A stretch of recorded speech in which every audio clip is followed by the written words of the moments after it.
میرے بھائی ہارون الرشید بہت بڑا بادشاہ تھا۔ ایک دن ایک اس کے دوست نے اس کو ایک نصیحت کی، کہا بادشاہ تم بڑے ہو لیکن یاد رکھنا 8 دنوں کے بعد ایک دن علماء کی مجلس میں بیٹھ جایا کرو، تیری بادشاہی کو کوئی ہاتھ نہیں لگائے۔ اس کی خیر بات سمجھ میں آئی کہ بات تو بڑی سنی، وہ وقت اور تھا، بادشاہ وقت نکلا، اپنی اس بات کو پورا کرنے کے لیے دور سے ایک نیک آدمی نے دیکھا کہ بادشاہ میری کٹیا کی طرف آ رہا ہے۔ اس وقت لائٹ تو ہوتی نہیں تھی، چراغ یہ ہوتے تھے، اس نے وہ بھی گل کر دیا۔ کیوں گل کر دیا؟ نہ بادشاہ سے ملوں گا نہ فتنے میں پڑوں گا۔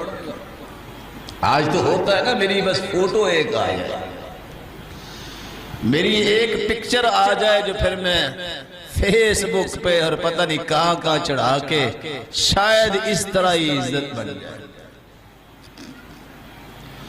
ہارون الرشید نے جب دیکھا اندھیرا ہو گیا ہے، سنا تھا بندہ بڑا نیک ہے، اس نے ڈھونڈتے ڈھونڈتے اس کے ہاتھ پہ ہاتھ جا لگا۔ اس عالم ربانی نے کہا کاش ان ملائم ہاتھوں کو کہیں آگ نہ چھو جائے۔ یہ کلمات سننے تھے کہ ہارون الرشید رونے لگ گیا۔ پھر اس نے معمول بنا لیا، امام مالک رحمت اللہ علیہ درس دیا کرتے تھے، انہوں نے آ جانا مسجد میں، ہماری ساتھ ہے، چیئر رکھی، 2 منٹ چیئر پہ بیٹھے بادشاہ، اتفاق سے مسئلہ بیان ہو رہا تھا کہ جو اپنے آپ کو لوگوں سے افضل سمجھتا ہے، لوگوں کو حقیر جانتا ہے، یہ ہے تکبر، اور جس کے دل میں معمولی سا بھی تکبر ہوا وہ جنت نہیں جائے گا۔ آرام سے کرسی پیچھے کر دی، نیچے بیٹھے۔ اور امام مالک بہت چھوٹے تھے جب اللہ تعالیٰ نے ان کو سمجھ دی اور پڑھانے بیٹھے۔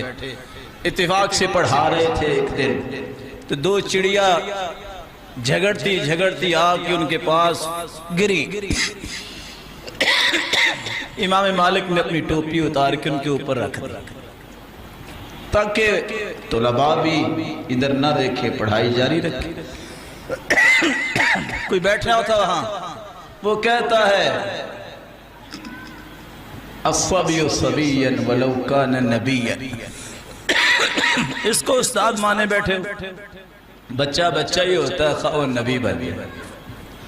امام مالک نے کوئی جواب نہیں دیا، آرام سے ٹوپی اٹھائی، دوبارہ اپنے سر پہ رکھی، چڑیا اڑ گئی، اور ساتھ یہ کہا النبی نبی ولو کان صبیا، نبی نبی ہوتا ہے بس اوقات بچپن میں نبی ہوتا ہے، جیسے حضرت عیسیٰ نے کہا تھا کہ اللہ نے مجھے نبی بنایا۔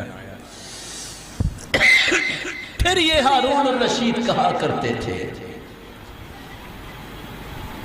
جب تک میں رات کو اللہ کے سامنے کھڑا ہو کے رکھتے نہیں پڑھتا مجھے نیند نہیں آتی۔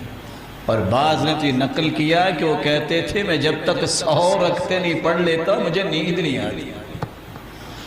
اس لیے استقامت کا سب سے پیارا راستہ یہ ہے نیک لوگوں کی مجلس اور قرآن مجید کا ترجمہ، اس سے پہلے جس کو یہ 2 چیزیں نصیب ہو جائیں کبھی سیدھی راہ سے